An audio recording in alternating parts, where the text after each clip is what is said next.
It was an honor to be involved in this project. I really couldn't believe these guys existed. I mean, I found it incredibly inspiring that not only was this beautiful love story, but also it's a life story. I didn't know it was possible to have this amount of care, and they're the real philanthropists. My name is Gustavo Santaolalia.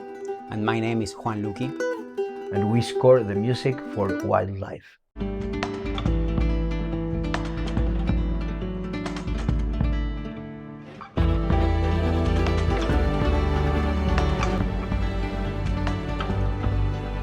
My connection with music starts obviously at my home. I was born in Argentina. I started playing guitar when I was 5 years old.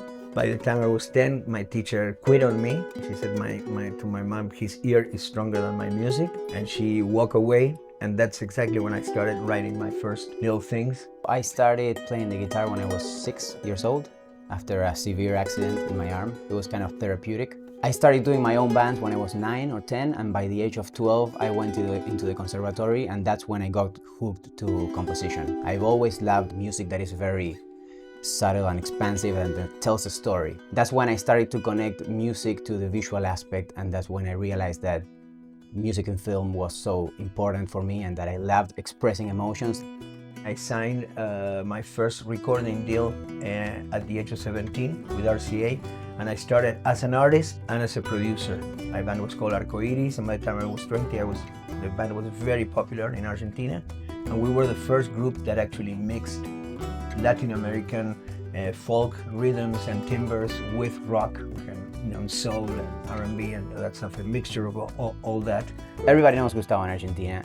Not only his persona as a producer and as an artist and composer, but also the way in which he plays the ronroco, and it's revolutionary. And nowadays everybody's doing it, but still they can't do it as well. They don't have that magic. The ronroco is an instrument that originally from the Andes Mountains, from the high deserts of South America, and is connected to the charango. So the charango, it doesn't have too much sustain. That's why they have a fast right hand, and they have to go to sustain the thing, because you go pring and dies the sound. Whereas the ronroco, you can go bling, and so that makes it really different, And the ronroco, it is an important instrument in this movie. Yeah, it is. To me, the language of the ronroco played in that way is something that when I started studying music was already there. This language is that goes beyond music, and it's some spiritual language in a way, something, a way of seeing life and perceiving things, and a way of expressing myself, not only in music, but also talking, thinking, being, is very, very powerful.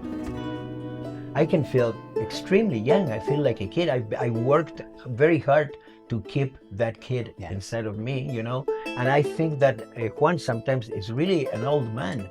It can be, it can be an old guy, It's very relative, I mean, of course, it's a physical thing, but actually when we're talking about music, that is totally irrelevant. We like to work from the script, or we like to work from the story, much more than from the images. Of course, we can, and we do, score to picture too, but it's more, about creating, themes that we feel connect with the characters or with the emotions of the story.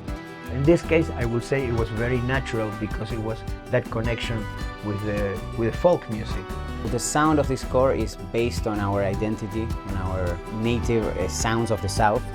The ronroco, the guitar, the nylon guitar, the drums. It has this hugeness to it, not only because of the landscapes and the mountains and the Patagonia, but also because of the size of the action that the Tompkins were taking. Yeah, the story. The story, this huge love story and this huge donation. It has to be big, but also has the roots of our lands. I'm not a big fan of a lot of music. When it's music and music and music and music and music, then music becomes kind of like irrelevant, I like to work a lot with silence in the compositions, but silence that I characterize as eloquent silences. My personal two favorite scenes are the opening. The opening is just beautiful. It sets the story, it sets the place, the pace, Gustavo's themes. We start with this ronroco arpeggiating by itself with the main theme in a minor way, which is going to be heard again at the end of the film, but in a more epic and orchestrated way. Chris starts talking about their love story. It's so beautiful, so we go into the love theme.